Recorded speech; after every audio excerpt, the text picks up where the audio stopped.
अच्छा सुनो, तुम्हें ये जो महल में चुड़ैल है, इस बात पर यकीन है क्या? हाँ, क्यों, तुम्हें नहीं है? नहीं, मुझे नहीं लगता कि महल में कोई चुड़ैल है। यह सिर्फ लोगों की मनगढ़ंत कहानियां हैं। जब मैं छोटी थी तो मेरे दादाजी कहते थे। बेटा, कभी भी जंगल के महल की तरफ मत जाना। वहाँ एक श्रापित चुड़ैल रहती है जो अमावस्या की रात में आती है। वह अपना जन्मदिन बनाती है। उस दिन महल में जश्न होता है। क्या तुम्हें इन सब बातों पर यकीन है? हाँ। अमावस्या से एक रात पहले एक काला कौवा आकर मुखिया के दरवाजे पर बैठा। उसकी चोंच में एक कागज का टुकड़ा था। मुखिया ने जैसे ही वह कागज खोला, वह कांप उठा। वह गांव की तरफ दौड़ा। अरे भाई, सब जल्दी बाहर आओ, महल में पत्र आया है। सभी लोग अपने घरों से बाहर आए और इकट्ठा हो गए। क्या क्या क्या लिखा है इस पत्र में? मुखिया ने कहा, इस पत्र में लिखा है, जो उसके जन्मदिन में जाएगा वह बच जाएगा, और जो नहीं जाएगा उसका हिसाब वह खुद लेगी। क्या बेटा, यह पत्र नहीं है, यह मौत का संदेश है। कोई भी महल की ओर मत जाना। जो गया वह कभी लौट कर नहीं आया। इसके बाद सभी लोग डरते हुए अपने घरों की तरफ चले गए। अब तो आपको यकीन हो गया ना कि महल में चुड़ैल है? नहीं, मुझे सच्चाई का पता लगाना है। मैं कल साधु बाबा के पास जाऊंगा और फिर उसके बाद महल जाऊंगा।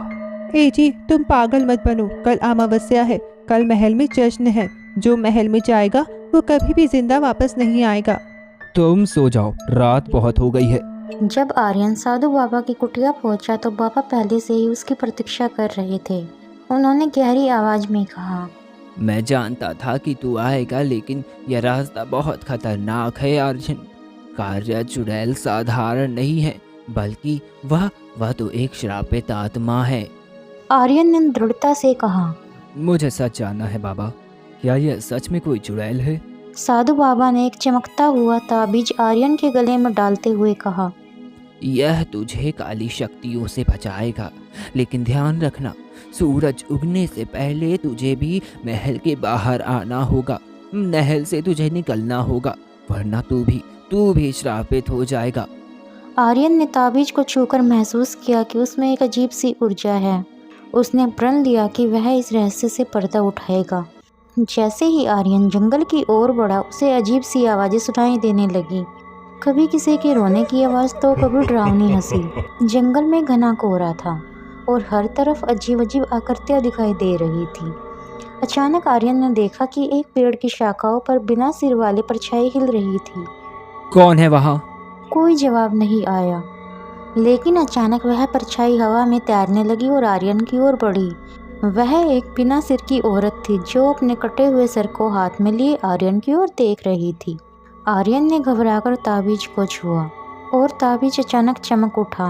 वह भूतिया आकृति चीखते हुए हवा में गायब हो गई। आर्यन को एहसास हुआ कि यह जगह सच में श्रापित थी, लेकिन वह रुका नहीं और आगे बढ़ता रहा। जब आर्यन महल पहुंचा तो उसके विशाल दरवाजे खुद ब खुद खुल गए। अंदर का दृश्य डरावना था। दीवारों पर हड्डियों से बने चित्र थे। हवा में एक भयानक गंध फैली थी, जैसे वह कोई सड़ रहा हो। महल के बीचों बीच एक विशाल सिंहासन था जिस पर कायरा बैठी थी। कायरा का रूप भयानक था। उसकी आंखें लाल अंगारों की तरह चमक रही थी। उसके लंबे बालों की चोटी बनी हुई थी। उसके नुकीले दांत और लंबे नाखून किसी भी इंसान को कपा सकते थे। तो तुम आ गए, कायरा ने धीमी लेकिन डरावनी आवाज में कहा। आर्यन ने साह जुटाकर पूछा, तुम हर साल यह जन्मदिन क्यों बनाती हो? कायरा अचानक शांत हो गई। उसकी आंखों में कुछ क्षण के लिए दर्द झलकने लगा। उसने कहा, मैं हमेशा से चुड़ैल नहीं थी। सैकड़ों साल पहले मैं राजकुमारी कल्याणी थी। मेरा राज्य बहुत समृद्ध था, लेकिन मेरे ही लोगों ने मुझे धोखा दिया। मेरे मंत्रियों ने मुझ पर जादू टोना कर मेरे ऊपर झूठा आरोप लगाया और मुझे जंगल में जिंदा जलाने का आदेश दिया। जब आग की लपटें मुझ तक पहुंची तो मैंने अपनी आत्मा को बचाने के लिए अंधेरे की शक्तियों को पुकारा। तभी मुझ पर यह श्राप मिला और मैं इस डरावनी चुड़ैल में बदल गई। अब मैं इस श्राप से तभी मुक्त हो सकती हूँ जब कोई मेरी जगह बलिदान के लिए तैयार हो। आर्यन ने सोचा अगर वह कायरा को उसके श्राप से मुक्त कर दे तो शायद इस जंगल और गांव का भय खत्म हो सकता है। महल में एक विशाल घड़ी थी जो सूरज उगने तक का समय दिखा रही थी। आर्यन ने सोचा अगर वह इस घड़ी को रोक सके तो शायद समय भी ठहर सकता है। लेकिन जैसे ही वह घड़ी की ओर बढ़ा, कायरा गरज उठी। तुम क्या करने जा रहे हो? आर्यन ने पूरी ताकत से घड़ी की सुइयों को पकड़ लिया। घड़ी कांपने लगी और महल में अंधेरा फैल गया। कायरा गुस्से में आग बबूला हो गई और उसने अपनी काली शक्तियों से आर्यन पर हमला किया। लेकिन जैसे ही ताबीज चमका, उसकी शक्तियाँ बेअसर हो गई। तभी सूरज की पहली किरण महल के अंदर आई और कायरा की चीखों से सारा महल गूंज उठा। धीरे धीरे वह भस्म होने लगी। इसके बाद हर अमावस्या की रात चुड़ैल का जन्मदिन मनाया जाता था, लेकिन भय से नहीं बल्कि मुक्ति दिवस के रूप में। गांव में अब अमावस्या की रात को कोई डर नहीं था। आर्यन की बहादुरी के कारण चुड़ैल कायरा का अंत हो चुका था। गांव वालों ने उस जंगल को अब पवित्र वन घोषित कर दिया, जहां कभी कोई जाने से डरता था। लेकिन हर कहानी का अंत एक नए अध्याय की शुरुआत भी होता है।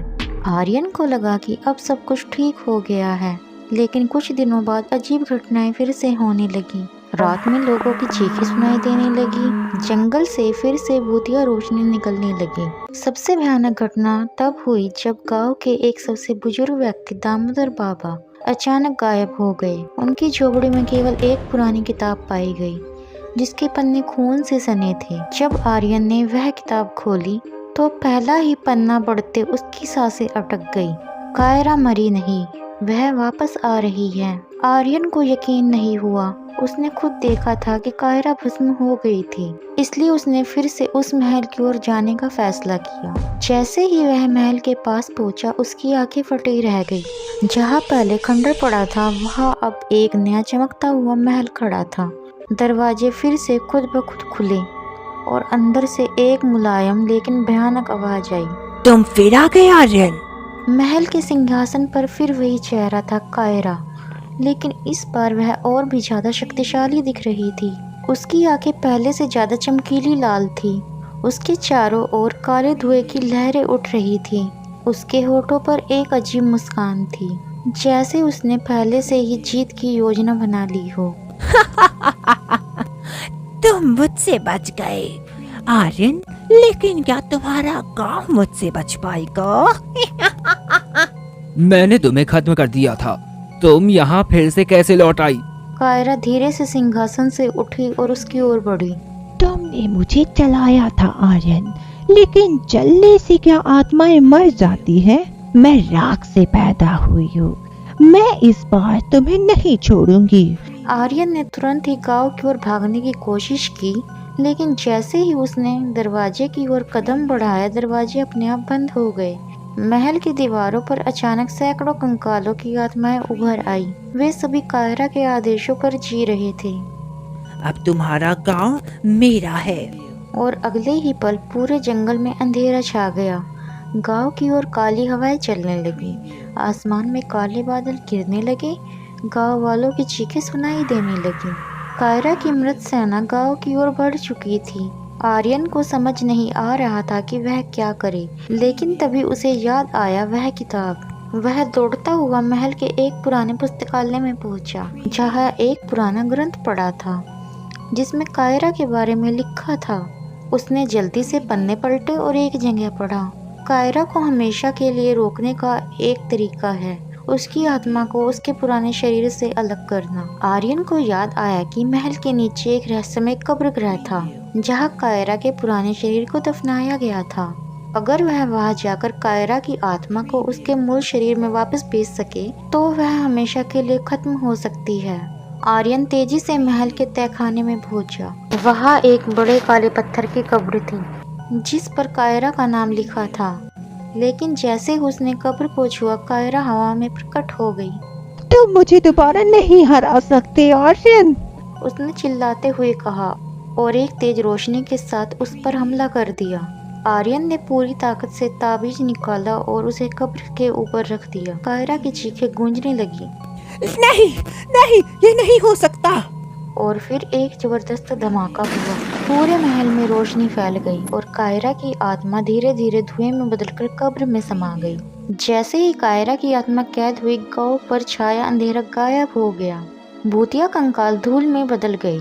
जंगल फिर से शांत हो गया। महल अचानक फिर से खंडर में बदल गया। आर्यन धीरे धीरे खड़ा हुआ। उसने गहरी सांस ली। इस बार कायरा हमेशा के लिए जा चुकी थी। गांव में खुशी लौट आई थी। आर्यन को एक नायक माना जाने लगा। लेकिन कई सालों बाद उसी जंगल में एक छोटा बच्चा खेल रहा था। अचानक उसने एक पुरानी काली किताब देखी जिसमें कायरा की तस्वीर बनी थी। जैसे ही उसने किताब खोली, एक ठंडी हवा चली। पास के पेड़ों की शाखाएं कांप उठी और दूर कहीं से एक जानी पहचानी हंसी गूंज उठी। गांव में अजीब घटनाएं फिर से शुरू हो गई। उस रात गांव में कुछ अजीब घटनाएं होने लगी। कुएं का पानी अचानक काला हो गया। घरों के दरवाजे अपने आप खुलने बंद होने लगे। रात में लोगों ने गहरी लाल आंखों वाली परछाइयां देखी। सबसे डरावनी घटना तब हुई जब गांव के मंदिर में एक काले धुएं का बादल घुस गया और पुजारी अचानक बेहोश हो गया। जब उन्हें होश आया तो उन्होंने बताया, कायरा लौट आई है। तो उनकी बातें सुनकर सबके रोंगटे खड़े हो गए। जब यह सब हो रहा था, आर्यन को यकीन नहीं हुआ। उसने अपने हाथों से कायरा को हराया था, फिर वह कैसे लौट सकती है। उसने जंगल में जाकर खंडर महल को देखने का फैसला किया। जैसे ही वह वहां पहुंचा, उसे कुछ अलग महसूस हुआ। महल अब भी टूटा फूटा था, लेकिन उसमें एक अजीब ऊर्जा थी। आर्यन ने वह काली किताब पढ़ी देखी। आर्यन ने तेजी से दौड़कर किताब उठाई और घबराकर देखा। यह वही किताब है जिसमें कायरा की आत्मा कैद थी। उसके मुंह से बस एक ही शब्द निकला, असंभव। आर्यन तुरंत गांव के सबसे बुजुर्ग बाबा के पास गया, जो अतीत के रहस्य को जानते थे। साधु बाबा ने जैसे ही किताब देखी, उनकी आंखें चौड़ी हो गई। उन्होंने गहरी सांस में कहा, आर्यन, तुमसे एक गलती हो गई है। कैसी गलती? बाबा ने किताब के एक पन्ने पर उंगली रखी जहां लिखा था, अगर इस किताब को कोई अज्ञानी व्यक्ति खोल दे तो कायरा की आत्मा धीरे धीरे मुक्त हो जाएगी। आर्यन ने घबराकर पूछा, तो क्या कायरा फिर से वापस आ सकती है? नहीं, वह वापस नहीं आ रही है। वह पहले से ही यहाँ आ चुकी है। आर्यन समझ गया कि कायरा की आत्मा धीरे धीरे किताब से बाहर निकल रही थी और गांव पर काबू पा रही थी। उसने बाबा से पूछा, इसे रोकने का कोई तो तरीका होगा। क्या इसे रोकने का कोई भी तरीका नहीं है? कुछ तो होगा। बाबा ने एक गहरी सांस ली और कहा, केवल एक ही तरीका है। हमें कायरा की आत्मा को फिर से उस किताब में कैद करना होगा, लेकिन इस बार हमें उसे उसके असली श्राप से मुक्त करना होगा। आर्यन ने हैरानी से पूछा, श्राप? क्या इसका मतलब कि कायरा को चुड़ैल बनने का श्राप दिया गया था? हाँ, कायरा कोई आम चुड़ैल नहीं थी। वह एक श्रापित राजकुमारी थी, जैसे अंधेरों की शक्तियों ने कैद कर लिया था। अगर हम सचमुच उसे मुक्ति देना चाहते हैं तो हमें उसका श्राप तोड़ना होगा। ऐसा हुआ? वो श्राप कैसे टूटेगा? कैसे टूटेगा वो श्राप? हमें उसके राज्य की सबसे पुरानी निशानी ढूंढनी होगी। वह कुछ ऐसा है जिसे वह बहुत प्यार करती हो। क्या वह निशानी उसकी कोई पुरानी याद हो सकती है, या उसकी कोई पुरानी याद होगी? हाँ, अगर हमें उसका कोई पुराना सामान, कोई आभूषण या कोई चीज मिल जाए जो उसकी आत्मा से जुड़ी हो, तो हम उसे मुक्त कर सकते हैं।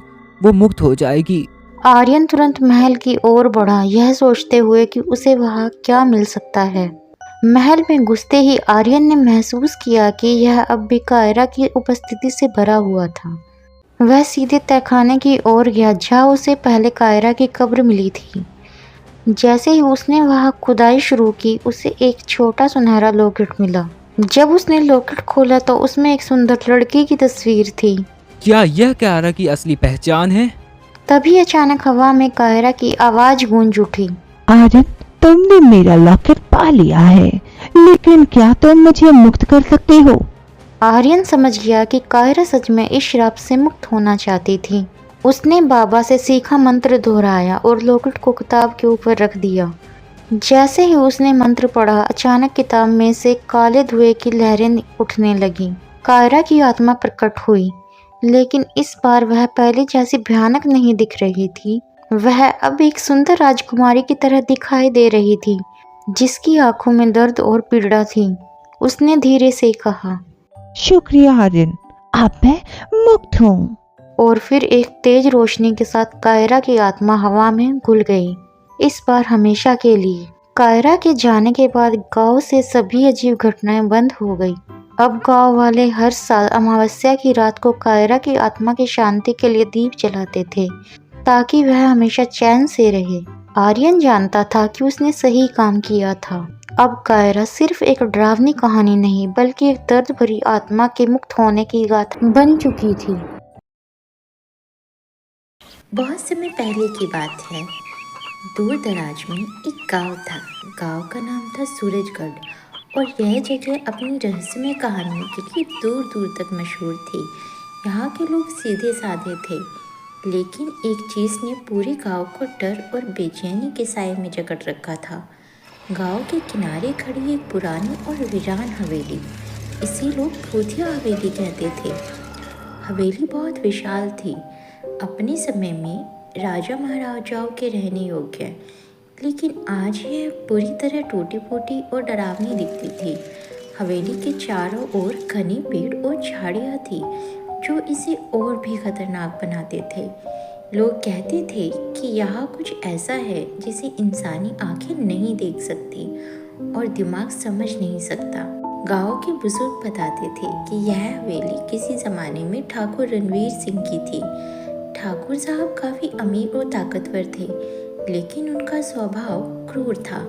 कहा जाता था कि उन्होंने हवेली को भव्य बनाने के लिए बहुत सारे मजदूरों को अमानवीय परिस्थितियों में काम कराया था। कई मजदूर तो काम करते करते ही मर गए। सबसे भयानक घटना वह थी जब ठाकुर ने अपने ही नौकर रघु को चोरी के शक में हवेली के तहखाने में जिंदा दफना दिया। कहते हैं कि रघु बेगुनाह था, लेकिन ठाकुर की क्रूरता ने उसकी जान ले ली। तभी से हवेली को लेकर अजीब अजीब कहानियाँ फैलने लगी। ठाकुर का परिवार भी इस हवेली में ज़्यादा दिन नहीं रह पाया। कुछ वर्षों बाद उनके परिवार के सभी सदस्य एक एक करके रहस्यमय तरीके से मर गए। इसके बाद हवेली वीरान हो गई और धीरे धीरे यह भूतिया हवेली के नाम से कुख्यात हो गई। गाँव में दो लड़के थे, अर्जुन और मोहन। अर्जुन एक बहादुर और जिज्ञासु स्वभाव का लड़का था, जबकि मोहन थोड़ा डरपोक था, लेकिन अर्जुन का सच्चा दोस्त था। दोनों ने हवेली की कहानियों को लेकर कई बार चर्चा की थी। एक दिन अर्जुन ने मोहन से कहा, देख, मुझे नहीं लगता कि भूत प्रेत जैसी कोई चीज़ होती है। ये सब लोगों की गढ़ी हुई बातें हैं। हमें खुद जाकर सच्चाई का पता लगाना चाहिए। मोहन ने डरते हुए कहा, लेकिन लोग कहते हैं कि जो भी उस हवेली के पास गया वह कभी लौटकर नहीं आया। अर्जुन हंसते हुए बोला, यही तो हमें साबित करना है कि ये सब झूठ है। अगर हम सच में कुछ अजीब देखते हैं तो हम गांव वालों को भी बताएंगे। बहस के बाद मोहन तैयार हो गया और दोनों ने तय किया कि अगली रात वे हवेली में जाएंगे। अंधेरी रात थी। चांद की हल्की रोशनी झाड़ियों और पेड़ों के बीच से होकर आ रही थी। अर्जुन और मोहन ने एक टॉर्च, कुछ रस्सियाँ और खाना साथ लिया और चुपके से हवेली की ओर बढ़े। जब वे हवेली के पास पहुँचे तो हवा ठंडी और भारी लगने लगी। चारों ओर एक अजीब सा सन्नाटा था। मोहन ने कांपते हुए कहा, मुझे नहीं लगता कि यह सही विचार है। अर्जुन ने उसे शांत किया और दोनों अंदर दाखिल हो गए। हवेली के दरवाजे लकड़ी के और बड़े थे, जिन पर समय की मार साफ दिखाई दे रही थी। अंदर जाते ही उन्हें धूल, झाले, पुरानी लकड़ी की गंध महसूस हुई। हॉल के बीचों बीच एक विशाल झूमर था, जो अब टूटकर नीचे लटक रहा था। दीवारों पर पुरानी तस्वीरें थी, जिनमें ठाकुर और उनके परिवार के सदस्य दिख रहे थे।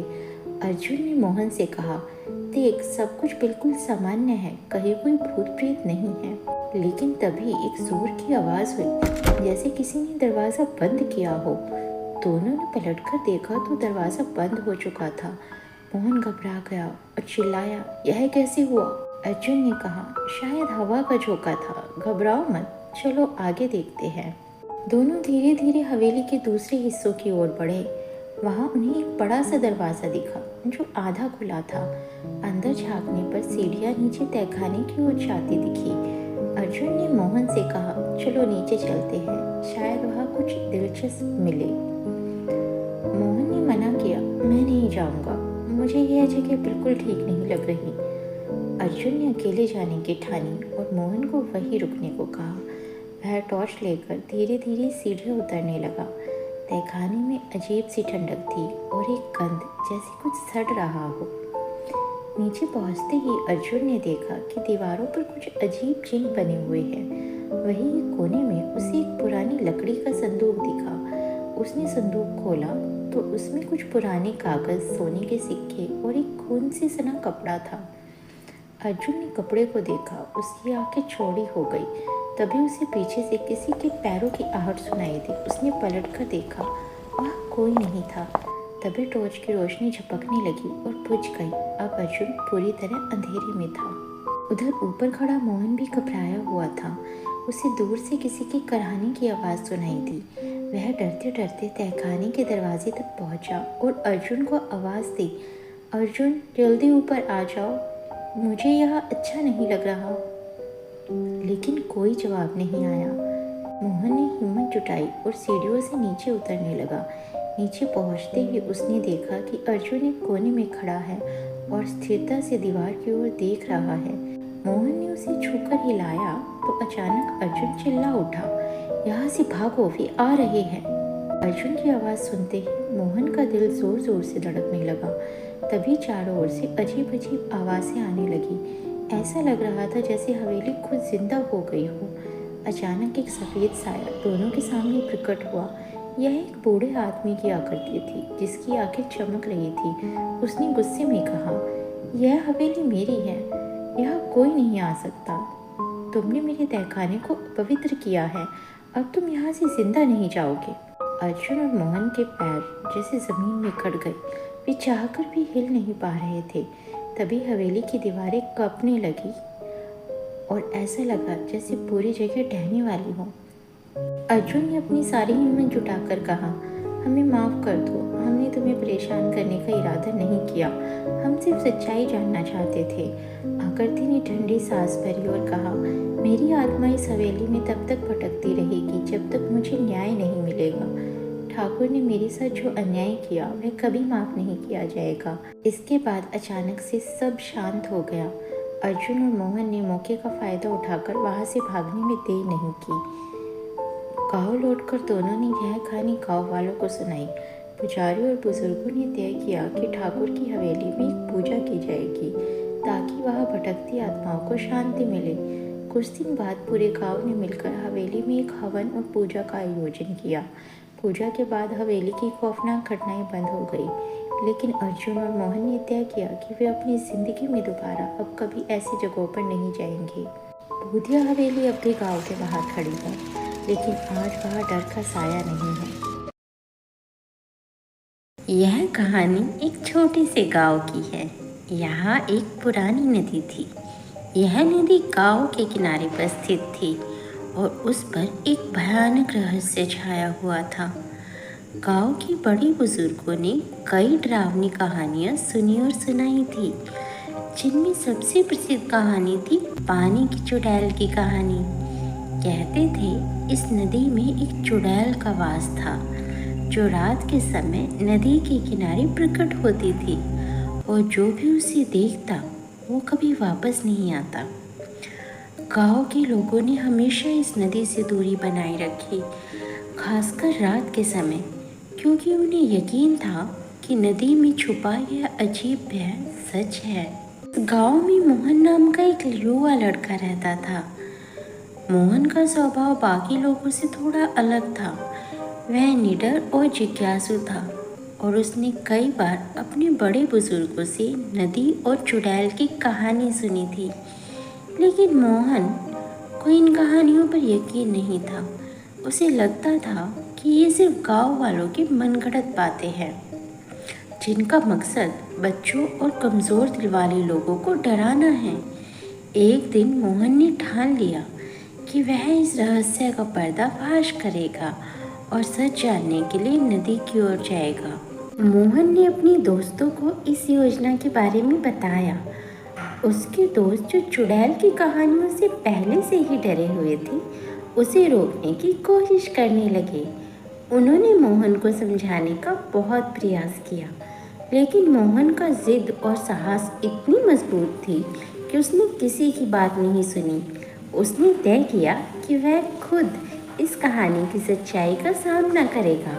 उसने अपने दोस्तों को बताया कि अगर वह सही सलामत वापस आ गया तो इससे यह साबित हो जाएगा कि नदी में कोई चुड़ैल नहीं है और लोग बेवजह डर रहे हैं। एक अंधेरी रात जब गांव के सभी लोग सो रहे थे, मोहन ने अपनी टॉर्च उठाई और अकेले ही तालाब की ओर चल पड़ा। रास्ता सुनसान था, हवा में अजीब सी ठंडक थी और दूर दूर तक सन्नाटा पसरा हुआ था। मोहन का दिल तेजी से धड़क रहा था, लेकिन उसने खुद को शांत रखने की कोशिश की। जब वह नदी के पास पहुंचा तो चारों ओर अजीब सी खामोशी थी। पानी बिल्कुल ठहरा हुआ था, जैसे उस पर कोई जीवन ना हो। कुछ देर इंतज़ार करने के बाद भी मोहन को कुछ अजीब नहीं लगा। उसने सोचा कि शायद यह सब छोटी कहानियाँ हैं और गांव के लोग बेवजह डरते हैं। जैसे ही मोहन वापस जाने के लिए मुड़ा, अचानक तालाब के पानी में हलचल होने लगी। मोहन ने मुड़कर देखा तो उसकी आंखें फटी की फटी रह गई। नदी के पानी में एक सफ़ेद साया बाहर आ रहा था। वह साया एक महिला का था जिसके बाल बिखरे थे और उसकी आंखें जलती हुई लाल थी। उसका चेहरा भयानक था, जैसे उसने सदियों से कोई खुशी न देखी हो। वह महिला आधे शरीर तक पानी में डूबी हुई थी और धीरे धीरे मोहन की ओर बढ़ रही थी। मोहन को समझ आ गया कि यह कोई साधारण महिला नहीं थी, बल्कि वही चुड़ैल थी जिसके बारे में लोग कहते थे। उसके कदम जड़ हो गए और उसके शरीर में ठंडक दौड़ गई। चुड़ैल ने अपनी आवाज़ में कहा, तुमने मेरी शांति को भंग किया है, अब तुम वापस नहीं जा सकते। मोहन का दिल डर से कांप उठा, लेकिन उसने अपनी हिम्मत नहीं खोई। उसने तुरंत टॉर्च को जोर से हवा में लहराया और भागने की कोशिश की, लेकिन चुड़ैल की आवाज़ उसके पीछे गूंजने लगी, तुम नहीं बच सकोगे। मोहन के कदम और तेज हो गए, लेकिन उसकी सांस फूलने लगी थी। रास्ता घना था और उसके पैर कांप रहे थे, पर वह भागता ही जा रहा था। चुड़ैल की आवाज़ अब धीरे धीरे कम होने लगी थी, जैसे वह नदी के करीब तक ही सीमित हो। आखिरकार मोहन गांव में पहुंच ही गया। उसके दोस्त और गांव वाले उसके आने का ही इंतज़ार कर रहे थे। जब उन्होंने मोहन को देखा तो सब उसकी तरफ दौड़ पड़े। मोहन ने गांव वालों को सारी घटना बताई तो हर कोई सन्न रह गया। लोगों को यकीन हो गया कि नदी में सचमुच एक चुड़ैल का वास है और जो भी उसे छेड़ने की कोशिश करता है उससे इसकी भारी कीमत चुकानी पड़ती है। उस रात के बाद गांव के लोगों ने तय किया कि वे कभी भी रात में नदी के पास नहीं जाएंगे।